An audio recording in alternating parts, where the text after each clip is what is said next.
Kumusta mga kaibigan, maligayang pagdating sa aking channel. Sina Boris Bakhtas at Yagmur Yoxel ay nasa sabik sa kanilang mga tagahanga. Maaaring napansin mo ang tumataas na boltahe sa paligid ng dalawang bituin. Ngayon, ipapaliwanag namin kung bakit napakaraming puot sa kanila at kung ano ang talagang nangyayari sa likod ng mga eksena. Ang Boris Bakhtas at Yagmur Yoxel ang mga target para sa matinding pagpuna. Ang mga tagahanga ng mga organisasyon ng media ay sumimangot sa kanilang kamakailang mga pakikipag-ugnay. At tinanong niya kung bakit maraming mga pakikipagsapalaran sa pagitan ng marami at dalawa.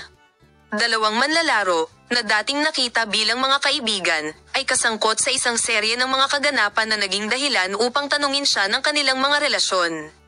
Ang ilang mga mapagkukunan ay nagmumungkahi na ang mga personal na pagkakaiba sa pagitan ng kapayapaan at pag-ulan ay mas makikita sa buhay ng negosyo, habang ang iba ay iniisip na ang pag-igting ay maaaring lumitaw mula sa kapitbahayan o kompetisyon sa sektor.